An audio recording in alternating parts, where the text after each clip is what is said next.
तो देखिए, अभी तक इस बात से पर्दा नहीं उठ पाया है कि ईरान के राष्ट्रपति रईसी की मौत आखिर कैसे हुई है। लेकिन दूसरी तरफ उत्तराधिकारी खामनेई और ईरान के राष्ट्रपति का कौन होने वाला है, इसको लेकर के सत्ता की लड़ाई जरूर तेज हो गई है। इससे से जुड़ी ये रिपोर्ट आपको दिखाते हैं।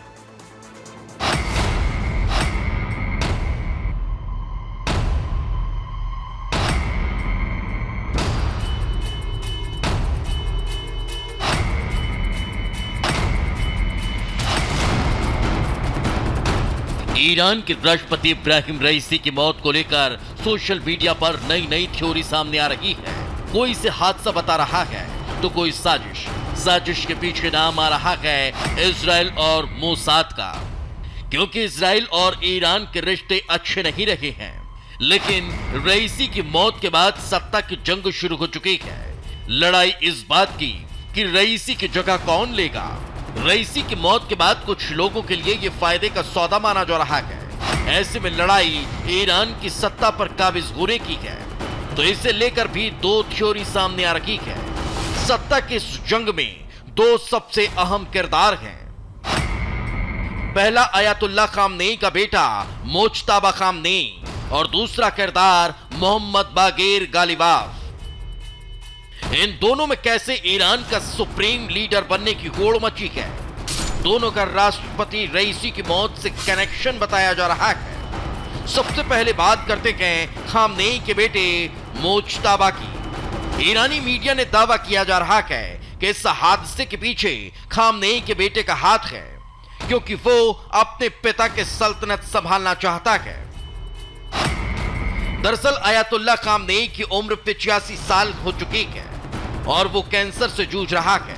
अब उसके वारिस की तलाश की जा रही है। ईरानी राष्ट्रपति इब्राहिम रईसी को खामनेई का उत्तराधिकारी माना जा रहा था। रईसी को इस्लामिक रिवॉल्यूशनरी गार्ड्स क्रॉप्स भी पसंद करती थी।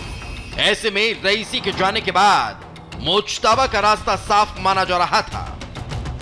हो सकता है कि हेलीकॉप्टर क्रैश के पीछे मोज्तबा का हाथ हो। हालांकि आईआरजीसी मोज्तबा को पसंद नहीं करती। मोज्तबा को खामनेई के साथ कुछ मौलानाओं का समर्थन जरूर है, लेकिन अगर आईआरजीसी ने अड़ंगा डाला तो मोज्तबा के लिए मुश्किल हो सकती है। फिलहाल रईसी की मौत के बाद खामनेई ने मोहम्मद को अंतरिम राष्ट्रपति बनाया है, लेकिन नए राष्ट्रपति का चुनाव आज से करीब 1 महीने बाद होने वाला है। 30 मई से 3 जून तक नामांकन दाखिल होगा और 12 से 27 जून तक चुनाव प्रचार किया जाएगा।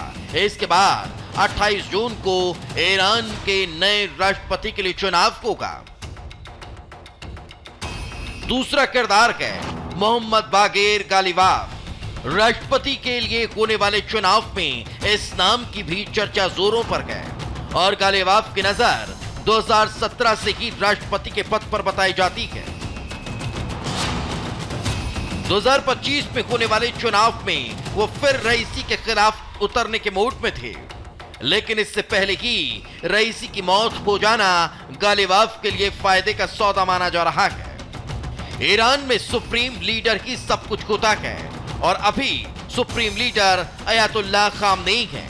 इसके बाद आता है राष्ट्रपति, जिसके पास सीमित शक्तियां ही होती हैं और खामनेई की वजह से ही रईसी बुलंदियों की सीढ़ी चढ़कर राष्ट्रपति बने थे। इब्राहिम रईसी ईरान के पहले ऐसे राष्ट्रपति थे जिनके पद संभालने से पहले ही अमेरिका उन पर प्रतिबंध लगा चुका था। अमेरिका ने यह फैसला 5000 से ज्यादा राजनीतिक कैदियों को सामूहिक मौत की सजा देने के मुद्दे पर ही लिया था। इस घटना के बाद रईसी को तेहरान का कसाई भी कहा गया। इब्राहिम रईसी की मौत हो चुकी है। ऐसे में चुनाव से जहां ईरान का भविष्य तय होगा, साथ ही ये भी साफ हो जाएगा कि ईरान पर राज खामनेई का बेटा करेगा या फिर कब्जा किसी और का होगा। Bureau report, Republic Bharat.